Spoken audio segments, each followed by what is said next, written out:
Having the right investments can make or break your retirement, and it is important to dial those in. So is tax planning, so is a sufficient withdrawal strategy, so is where's health insurance going to come from if you want to retire early. All of these are very important factors, but one of the biggest is your investments. I'm going to show you right now a sample investment plan when people come to me and how I view this so that you can think through how you can improve your investments for your early retirement. Let's hop right in. So this is our portfolio analysis for a sample client. This is a real person that I'm going to go over right now, but we have, of course, redacted their name for security. Now, the first thing I will see here is they have a lot of different funds. That can be good or that can be bad. They have about $1.6 million, and that puts together all of their investments, Roth IRAs, 401ks. In some investments, we just have limited options with. Like at your 401k, you have limited options. At Roth IRA or IRA level, you can invest in whatever you'd like. So pro tip, if you are over 59 and a half, ask your employer if an in-service distribution is an option because you can move money even while still working there into an IRA, no tax implications as long as you are over 59 and a half and your plan allows it. So you can then invest however you'd like. Pro tip. Now, as we go down this list, what you're going to see is there's a lot of funds here. The first thing I see is a target date fund. It's not a bad thing, but what I'm going to show you is all of the fees involved in this sample account here. And the first thing with the target date fund that I note is that target date fund does not know what you want to spend. It does not know your tax strategy. It does not know your estate planning goals. So I don't love having a target date fund, but it's not bad, meaning you're not going to screw up, and most people aren't going to screw up who come to me.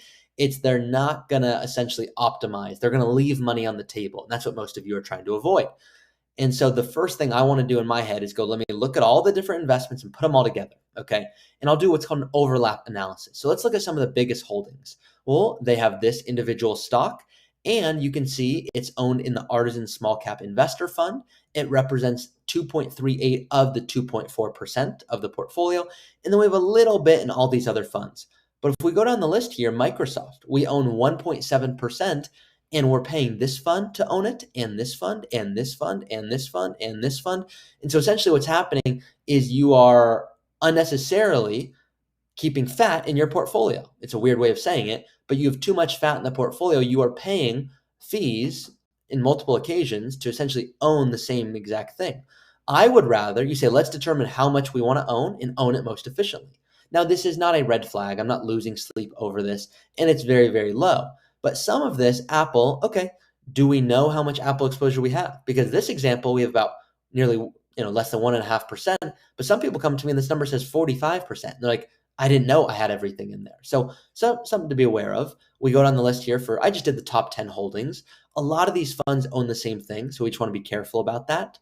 Actually, let me head to that, and then I go to the fun stuff. It's all fun. But here are all of the fees within this person's account when they came to me. They didn't even know about. So there's all these different numbers here, and I'm going to zoom in a little bit, make it a little easier for you. But what's happening here is there's one individual fund that he has that's costing him $5,693 every single year. And the expense ratio is 1.2%. You're going, Ari, what on earth does that mean? What this means is if your statement says that you got a 10% return, you didn't. You got an 8.8% return. It's just not going to tell you that, okay? So this represents this Artisan Small Cap Investor Fund. If it could prove to yield greater than 1.2% every year, I'd be the first person to raise my hand and say, I want that fund, okay?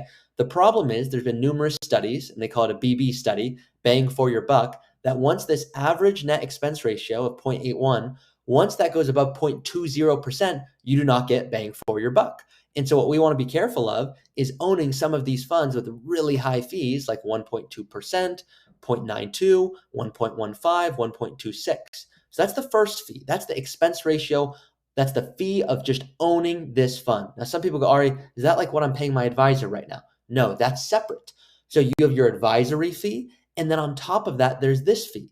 So fees oftentimes eat into returns. And I tell everyone, because my parents were burned by financial advisors, you have to understand what fees are out there. And it's not that all fees are bad. Some people say, oh my God, I want this to be really low. And then I'll joke with them and I'll say, why don't you just go buy everything for dinner at the 99-cent store? They go, Ari, it's not the best value. And I go, exactly. You're not going to buy steaks and vegetables at the 99-cent store. You don't want the lowest possible cost. You want to make sure you're getting value for the cost. And at the end of the day, that fee there needs to be that fee analysis to determine what is the right amount to be here. Because you don't want it to be zero. You could just put it in cash. But at the same time, you want to make sure you have the right exposure without paying any more than you need to. So enough about that. Then there's this category right here. This is the sales load. What this means is 5.75%. Let's take a hypothetical and say that they bought this fund for $100,000. What happens is right off the top, $5,750 goes off of the fund, meaning it's an immediate $5,750 loss. So now you're working with 100,000 minus 5,750. On top of that, you have your 0.82% expense ratio that's occurring every single year.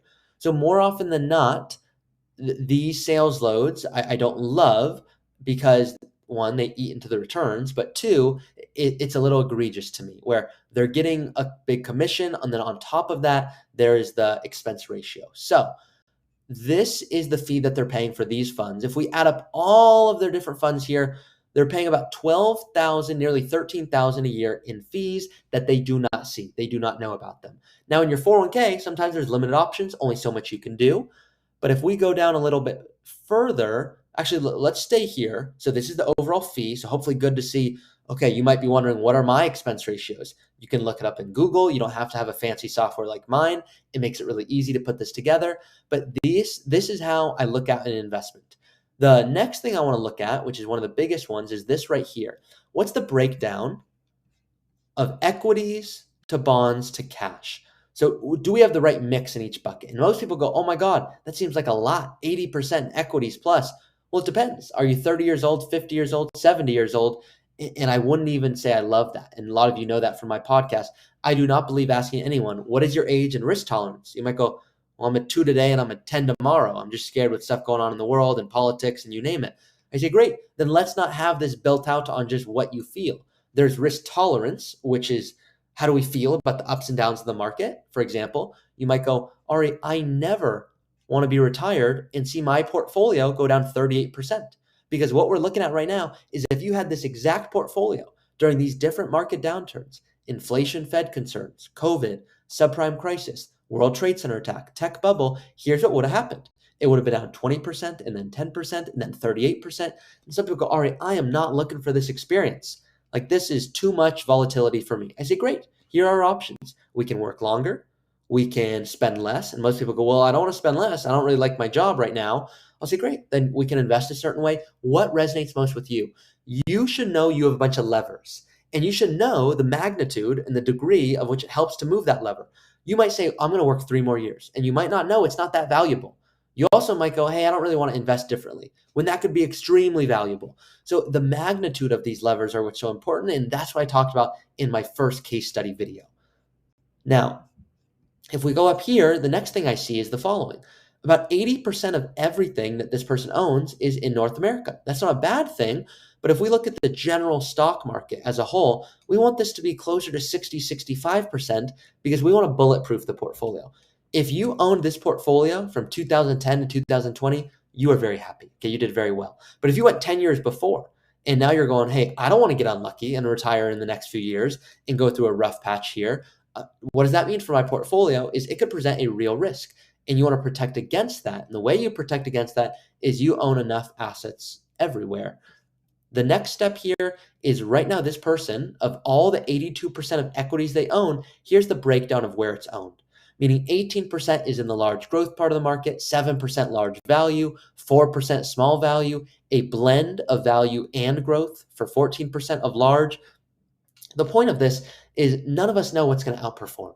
And we could all talk all day about what we think will or won't, but I don't think that's productive. I would rather you say, hey, I don't know what's going to outperform or underperform.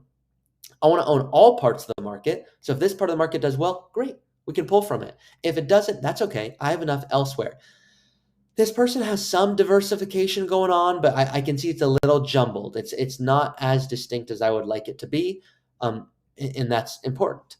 But this is a big mix here. This, 82% stocks, 10% bonds, 5-6% cash. This has to be dictated on how much you want to spend in retirement. And here's my example to sum it up. And this is the last thing I'll go over for you guys today. Let's pretend this person wants to spend $100,000 a year, and they have a pension that gives them $100,000 a year. Theoretically speaking, this could be 100%. People go, Ari, oh my God, this 100% equities. No, no, no. I'm so old. That doesn't make sense. I'm getting even older. And my grandkids called me old. And I think if I was at 100% equities, this might go down like 40, 50%. I go, yes, it would. They go, well, that's really bad. I'm older. I go, yeah, but you have a pension that covers all of your needs. So theoretically speaking, not emotionally speaking, there's no reason you couldn't have all of that money growing for you in the best way possible. And I'm intentionally showing you guys this graph, not the graph of what it creates for you when you do invest that way. Okay. So some people go, all right, do you get like 100 calls when the market goes down? I go, no, I actually get 0. In fact, I get 5. And the only calls are, can we do more Roth conversions? Okay. So the point here is when you're looking at the planning, if you didn't have a pension, but you want to spend 100,000 a year, we couldn't have this portfolio because I need enough on the sidelines to be able to send you income so you don't have to sell things at a loss. The point of all of this is how can you bulletproof a portfolio based off of your income? Do you have part-time income? Do you have Social Security that's coming up shortly? Do you have inheritance? Is one spouse continuing to work? Do you have rental income? All of those have to get factored into the asset allocation. And these little tweaks that you might not think are big deals are massive deals, whether it's 80%, 85, 70, 60%. This can make huge bounds on your retirement. And most people go, I'm getting older. I'm going to have a 60-40 or a 70-30 portfolio. And I'll show you guys this real quick. Some of you have already seen this. Let's see if it'll zoom in. Anti-cookie cutter jar, love the pod. This was sent to me in one of my favorite gifts by someone who literally is like, Ari, I love the fact that you're anti-cookie cutter. And I was like, yeah, the whole idea of, hey, here's your age and risk tolerance, that doesn't resonate with me. I want you to know exactly what you can spend and what you're leaving on the table. And so I'll ask clients, I'll say, what's the most amount of money you can spend without running out of money? They go, I don't know. I just don't want to run out of money. I go, there's a problem there. And so someone said, and there's another joke of which I tell all of you guys these, of course. Someone said, Ari, you're going to be so proud of me. I have a really low withdrawal rate. I'm going to be one of your best clients. I said, no, you'll be one of my worst clients. They go, what do you mean? I've got a lot of money and I'm not going to take much from it. That's good for you. I go, I don't care what's good for me. I want you to spend what you want to spend in retirement.